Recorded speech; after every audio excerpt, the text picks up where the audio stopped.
Chaos is all around us.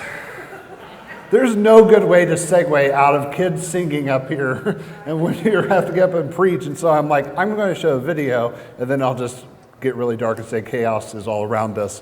You have to make it as drastic as possible, I think. But chaos is all around us, right? We sense it, we feel it, we get insurance to protect us from that, correct? That's why you have the insurance. That's why you have the insurance coverage on your house, that if your dog walker is falling and hits their head on your step, then you can cover that and you won't be sued over that, and it's all taken care of because insurance will take care of it. It gives us this sort of peace of mind, right? Like knowing that if you're in a car accident and you have to get your car replaced, like insurance will take care of that. We have insurance for those reasons, to give us that peace.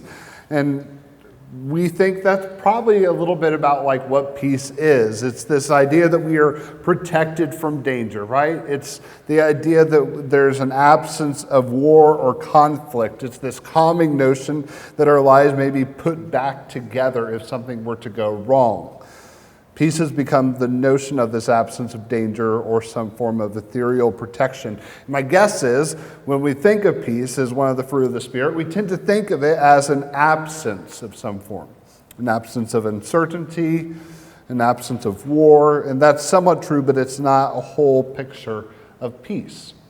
We've been in this series over the fruit of the Spirit for a few weeks now, and oftentimes this text is difficult because we look at it as a way of ways to improve your life. Christians walk away with characteristics that we should be working on. How to be more loving, how to be more joyful, how to be more peaceful. But that's not what the point of what Paul is trying to convey. Galatians is a church written to the churches in Galatia. Good job. It's right there in the word. But Paul had planted these churches, and the churches were beginning to listen to false teachers. These false teachers were telling the Gentile converts that they needed to adopt the Mosaic law, basically. And they needed to have some of those rituals in their lives. And so, namely, they were talking about circumcision. The men needed to be circumcised. And the teachers were telling them that they had to follow the law of Moses in order to truly be saved. Yes, you can accept Jesus, but you have to ultimately follow this law. And Paul is legitimately angry, because he planted these churches and now all of a sudden they were going off and saying these crazy things and no one should believe them. And Paul is explaining what the law is to the churches in Galatia, and he's saying that the law was sort of a safeguard until the Messiah came. The law was meant to protect against the flesh, but now you have the Spirit within you. Christ gave us wholeness of the law. He fulfilled the law. He completed the law. And so you no longer need to follow the law because the law is something that binds us, whereas Christ is freeing us. The Spirit is all about freedom. And so he was saying those things, and then he gets into chapter 5, and he's saying, this is what happens when you follow the law. And then he's like, but when you're following the Spirit, when you're allowing the Spirit to grow inside of you, it produces fruit, which there is no law against, which the law cannot beat. Basically, he's saying the law makes you appear righteous. The fruit of the Spirit, though, shows that you are following Christ.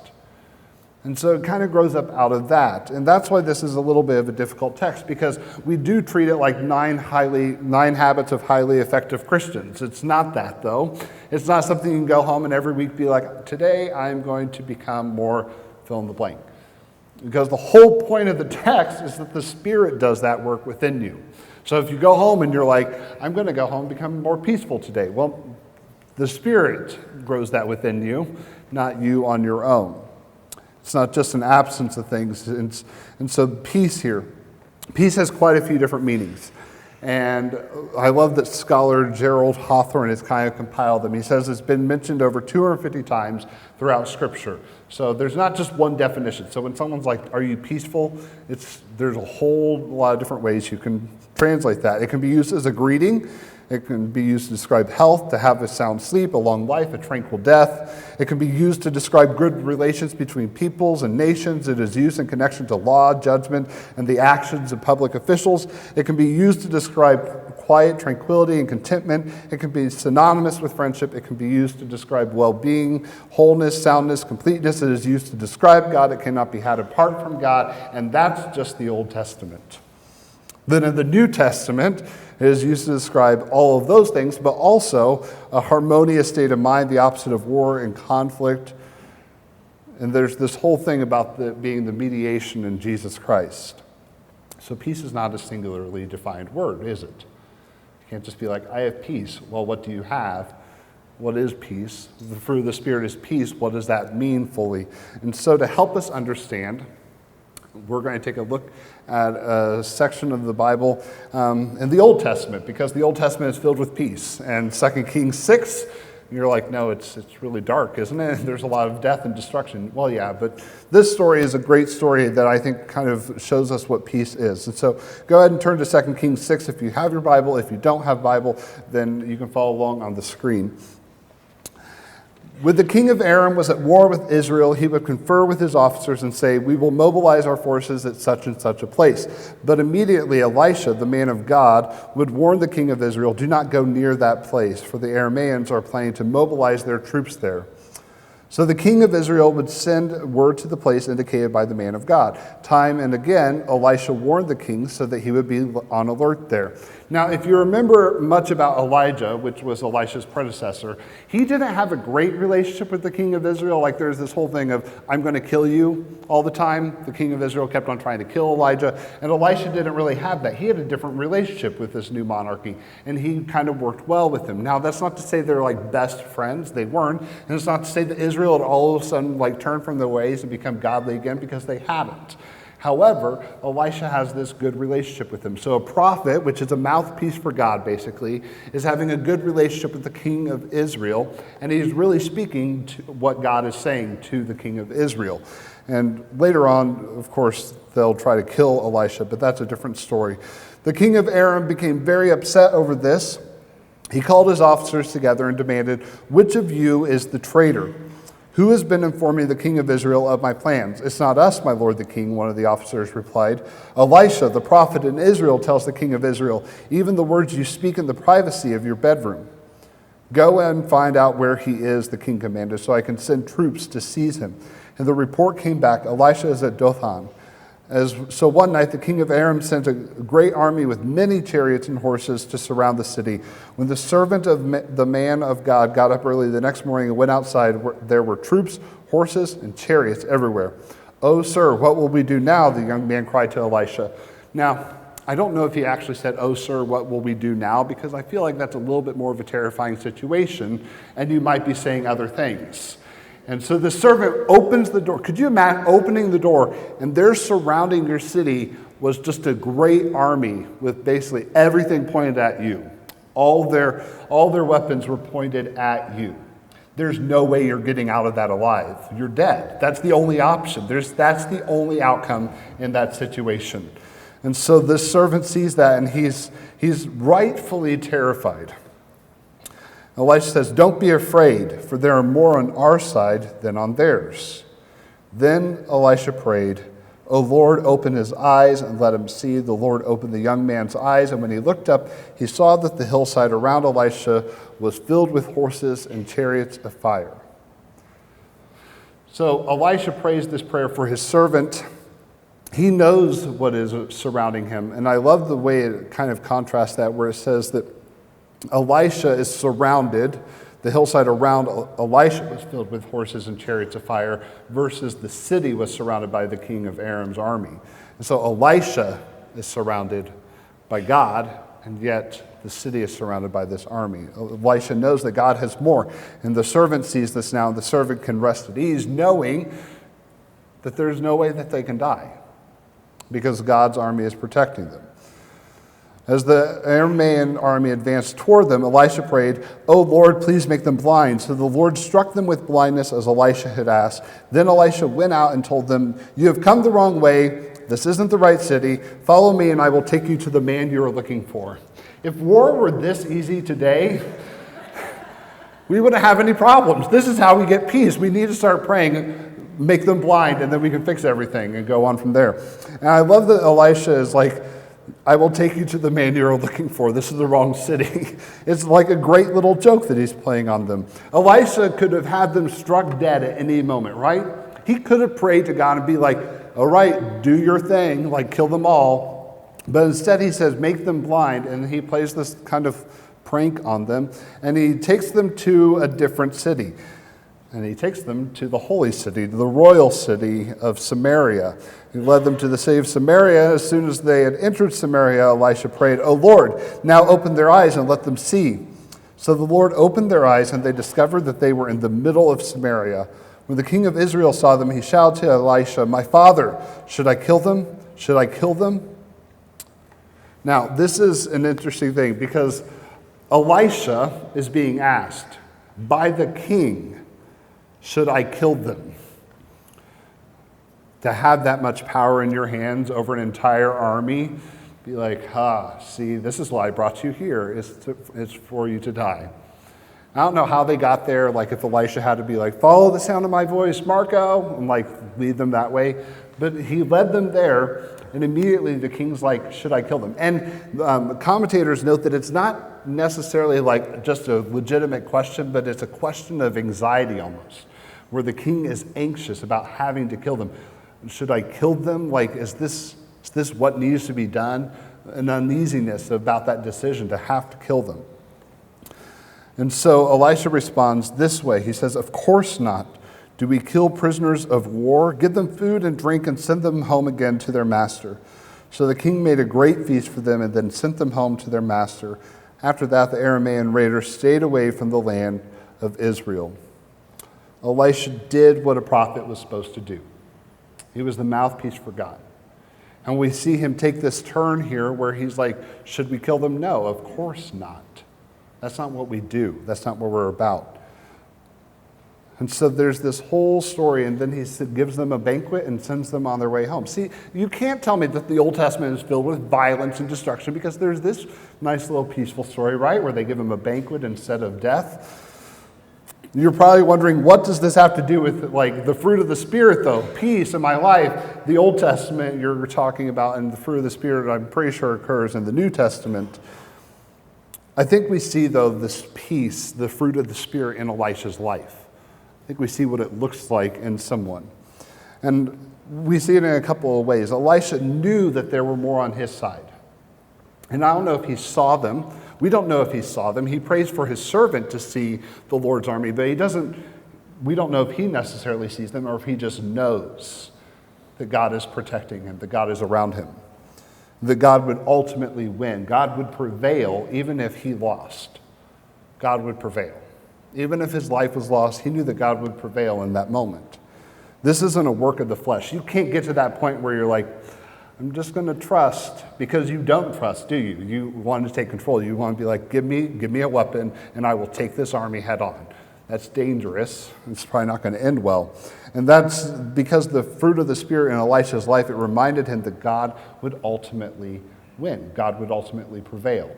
It may not be then, but it would be at some point in time. Then we get to the end of the passage, we see a different side of peace, and that is the peace that comes on the outside. That's the kind of peace that isn't just inner, but that's outer peace, where he realizes that God will prevail, and he has the potential to destroy this entire army, to inflict pain and death on this entire army, and he doesn't do it.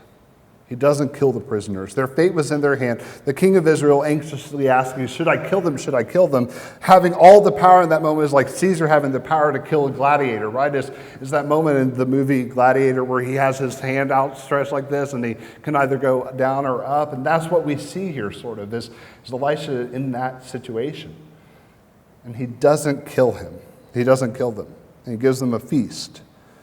I think it's because Elisha knew that God would ultimately prevail. And if in that moment, if the army hadn't already been killed, God's army is much larger surrounding him. If God hadn't killed them, then why was he going to step in the way and make that decision? And so Elisha spares them and grants them mercy, and he's at peace with that decision. They didn't know that they wouldn't come back to, maybe they would come back and kill them all. They didn't know that. But Elisha had peace with his decision. So having peace is really about letting go of control, isn't it? It's about letting go of control of the situation, about saying, I don't make these decisions. This is God. The times that we are uneasy are the times that we have too much control of things in our lives. That's the flesh side of life, right? That's the tangible. We've struggled with this from the beginning of time. We always want to be in control of situations. You can't tell me that if you were given the opportunity and the king of Israel is saying to you, do you want your enemies to die or live? Don't raise your hand. I don't want to know what you would. Yes. Like to have that much power and to choose, no. Give them a feast, send them on their way, and then be at peace with that decision. I don't know if I could be fully at peace because I'd be like, yeah, but people are terrible and they're probably going to come back and try to kill us again. That's what we would think. We want to be in control of the situation. If he would have eliminated them, he was in control of the situation. To trust, though, that God will ultimately prevail, that's fully letting go of control and trusting in God. And I think this is why I love this story of Elisha, because we see the Spirit's work in his life. We see that the Spirit is at work in his life. You can't create this sort of peace that we see in him. I want you to tell yourself that. You cannot create peace, okay? I cannot create peace. I don't want you to go home and be like, I'm going to become peaceful. No, that's not how this works. This is the whole thing of the Spirit. But that doesn't mean that you don't make the conscious decision to allow the Spirit to work in your life. You have to make that decision, right? It doesn't just happen naturally where one day you wake up and be like, man, I'm really loving and joyful and peaceful. Like, no, that's not how it works either. It's not this like overnight change. I wish that's the way it was because then life would be easier, but life is not easy. N.T. Wright talks about this in his commentary over Galatians, where he says, the 9 qualities Paul lists in verses 22 through 23 are not things which, if we try hard enough, we could simply do without help, without the Spirit. If you suspect that someone who is being kind to you is having to try very hard to do it, the kindness itself loses its flavor. You all know someone in your life like that, right? Who tries to be nice to you, tries to be kind to you, and you're like, but you don't really like me. You're not being kind. You're forcing. It's not really kindness then, is it? It's just like a societal thing. We have to do this. We have to be amicable with one another because otherwise then we're going to just fight. And so you're kind to one another, but you're not going to consider that person a kind person, are you? You'd be like, that person's two-faced. They don't like me at all. They're being kind. And that's what N.T. Wright's getting at here, is that he's saying that if you force yourself to do it, you're not really that. You're just making yourself do that. And he continues, the point of all of them is that when the Spirit is at work, they will begin to happen. New motivations will appear. Not, of course, that this process bypasses our thinking and willing. We have to set our minds and intentions to do them. It isn't just a matter of relaxing and doing what comes naturally. So you have to set your minds and intentions on these things. You have to think about the Spirit at work in your life. It's not something that just comes naturally. We're not just naturally, not all, maybe I'm just the worst of us all. We're not naturally loving and joyful and peaceful people. We see that in the world, right? There's not a lot of love. There's not a lot of joy. There's not a lot of peace and kindness. This is how we know that the Spirit is at work in our lives, though. It produces these fruit. But you have to let go of control to allow the Spirit to do that in your life. And I think a lot of us are scared of that because we want to be in control. We want to be able to say that I am in control of how I respond to these situations. But when you give Spirit control of your life, then you're allowing God to be in control, and God will ultimately prevail then. It's humorous to me that I've had to preach twice on this in the past year. How many of you knew that? No? Not people that have been here multiple services. That doesn't count. Anyone else know? Anyone else know when I did? Christmas. None of you listened to my sermons. Come on. I preached like 3 times. You could have just taken a guess. Anyway, so I preached on peace back then, though, and I almost did this sermon where I was going to just say, go to westbrookchurch.org, listen to my sermon on peace, have a great week, see you next week. But I decided to make you listen because I knew you wouldn't remember that I did it. But maybe, it's humorous to me because maybe God knows, he might know. I have a little bit of an issue. I don't like to give up control. Let's just say that. I can't give up control of situations. I have to be in full control of situations because if I'm not, then they go wrong. They go horribly wrong. Even if they go right, they're wrong because I wasn't in control of the situation and I would have done it better. And if you mess up, I will say to you, well, you should have done it my way and then you wouldn't be in this situation. I always think that I know what is best. I don't know if there's anyone else in here like that. Any other control freaks? Okay, there's a few of us. We have to be in control. And so to illustrate this for you, I was once a youth pastor at a church in Bolingbrook. You may have heard of it, Westbrook Christian Church. But I took the students on a mission trip to Baltimore, and we would spend one day in D.C. And because I hate overpaying for parking, I will always get parking beforehand, which means I don't actually see the parking garage, but I can see pictures, and then I'm reading to make sure that a 15-passenger van could fit into the parking garage because they're taller vehicles. And you have to make sure. Well, luckily they did. There's no street parking in DC really for a 15-passenger van, so you're kind of limited on where to park. Sometimes you just want to leave it in the middle of the road with your hazards on and be like, what are they going to do? Tow it? Maybe, probably. But these garages, they're terrifying places sometimes because when you're taking the van in and you get in and you're like, oh, we didn't hit the bar, we're fine, we made it in. And so you're driving down, and as you're going down, because it's one of those underground garages, as we're going down, I noticed the ceiling is really close to the top of the van. So where you should be a little bit worried, but you're not worried because you made it in, it's fine, right? Right, of course, right. So we get all the way down and we park, not thinking about it. I'm just like, it's fine, it's all good. So we spend the day in D.C. It's hot because D.C. is full of people with hot air D.C. is full of hot air, sorry. And we get back into the van and we back out and we start to go up because it was one of those where the entrance was a one-way and the exit was a one-way. So we had to take a different ramp to get up. And we go up and make a turn. And you hear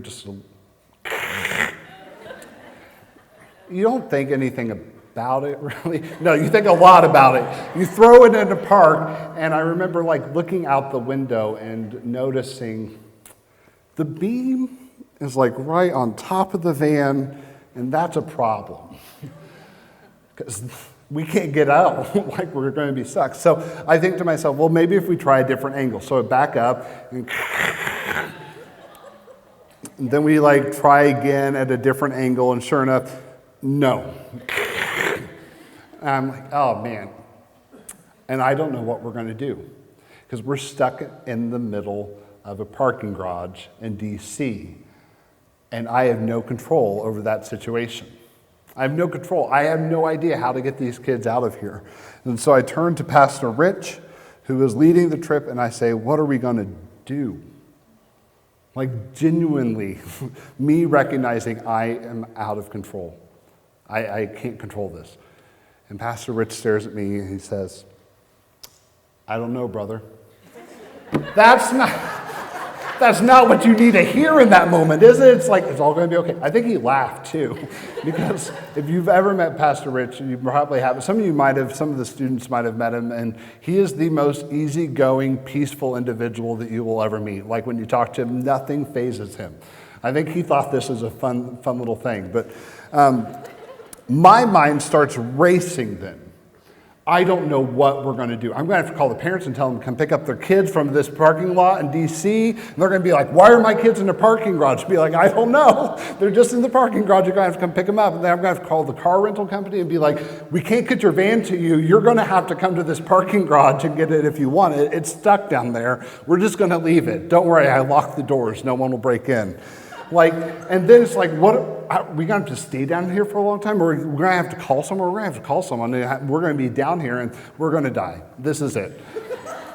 So that's where my mind usually goes. It's somewhat logical, and then all of a sudden, death. This is the end. We're not going to make it. It's over. I don't know who recommended it. I try to keep my cool as much as possible. Like the face of stoic, like it'll be fine. But like underneath, you're dying slowly. Also thinking to yourself, these parents are going to kill me. But finally, I don't know who suggested it. I may have thought of it, Pastor Rich may have suggested it, but we decided to go up the entrance, which is a one-way, which means cars are coming down toward us at the same time. So there's that terrifying fact of turning a corner and hitting someone head on. But we finally decided to do that. And if you've ever been in a 15-passenger van with students, it's never quiet. It's always loud, obnoxiously loud. It was deathly quiet in that van. The only sound you heard was at the beginning when everyone held their breath. And that was it. And we all go up the ramp and it's fine. Going slowly, it took like 2 hours. Maybe it took 2 minutes. It probably took 2 minutes. It felt like 2 hours. Eventually, we make it all the way up, and I hear Sam Randall breathe again, and I know we're okay. I was so scared for her because all of a sudden I hear,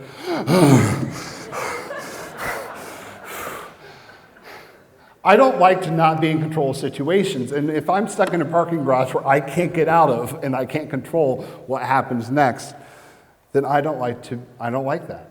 I freak out. I start to panic because I can no longer determine the outcome of that situation, right? And that's really why we don't like to give up control. And maybe you're the same way. You don't handle those situations well. And you can't have peace about your life because you can't give up control. You can't give up to control to the Spirit to allow this fruit to grow in your life. Your marriage is struggling because you can't give up control. Your finances are a mess because you can't give up control to God and recognize that all we have is because of Him and is His. Your kids seem to want to distance themselves from you because you can't give up control of their lives and you're in every aspect and you're kind of like a helicopter parent and then they just want room to breathe.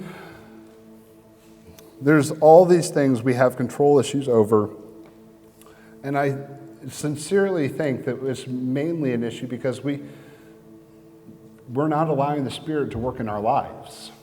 We can't even allow ourselves to give up control for the Spirit to work in our lives. And if you don't do that, then you will never have peace, this peace that the Spirit produces. And it's important for a couple reasons. One, it's important because I see a lot of you every single Sunday, every other Sunday, whatever, and I see you and I see just almost a weariness from having so much control where you're trying to dictate every single outcome of your life. And it's just like you're holding so tightly to knowing that you can do a better job. It's like, but you can't. To just give up control to the Spirit to say, do your work in me because I can't. That takes a lot of courage, but we need to do it because this peace only comes when you learn to give up control. Or the second reason it's important is because Christians aren't really known for being peaceful people right now. We're not always been the peaceful people. There's like crusades, I guess, that took place. We're not peaceful all the time. And the world needs to see a demonstration of the peace that Christians are. And if we're supposed to be known by love, joy, peace, patience, kindness, goodness, gentleness, faithfulness, and self-control, if we're supposed to be known by those things, are we actually showing those things to the world? Do they see that? Because I don't always think that they do. It's because we are not giving up control to the Spirit to do that work within us. And that's what the world needs to see from us, is that kind of behavior. And so my challenge and my prayer for you is that you will find peace, but you're only going to find peace when you give up control and allow the Spirit to produce that in your life. And you have to do that every single day, to give up control to the Spirit. Say, I want you to work within my life. So I pray that you will make that decision today and every day going forward. Let's pray.